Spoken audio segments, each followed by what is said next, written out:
ಯಾದಗಿರಿ ಜಿಲ್ಲೆಯ ಸುರಪುರ ತಾಲೂಕಿನ ಪೇಟ ಅಮ್ಮಾಪುರ ಹೋಬಳಿಯಲ್ಲಿ ಕರ್ನಾಟಕ ಕಟ್ಟಡ ಕಾರ್ಮಿಕ ಮತ್ತು ಇತರೆ ನಿರ್ಮಾಣ ಕಾರ್ಮಿಕ ಸಂಘಟನೆಯ ಹೊಸ ಹೋಬಳಿ ಘಟಕವನ್ನು ಪ್ರಾರಂಭಿಸಲಾಗಿದೆ.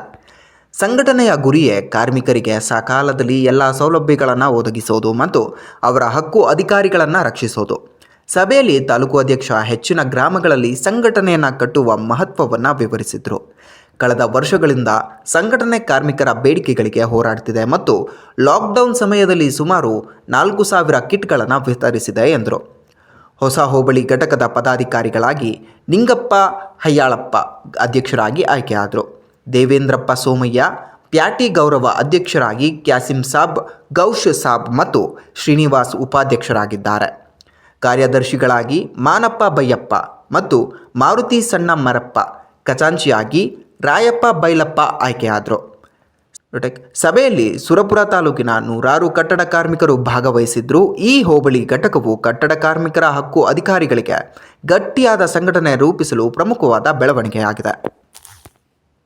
ಬರ್ತೀನಿ, ನಿಮ್ಮ ಮನೆಗೆ ಬರ್ತೀನಿ, ವೆರಿಫಿಕೇಶನ್ ಮಾಡ್ತೀನಿ, ಇದು ಕಳಿಸ್ತೀನಿ, ಇದ್ದ ರಿಜೆಕ್ಟ್ ಮಾಡ್ತೀನಿ.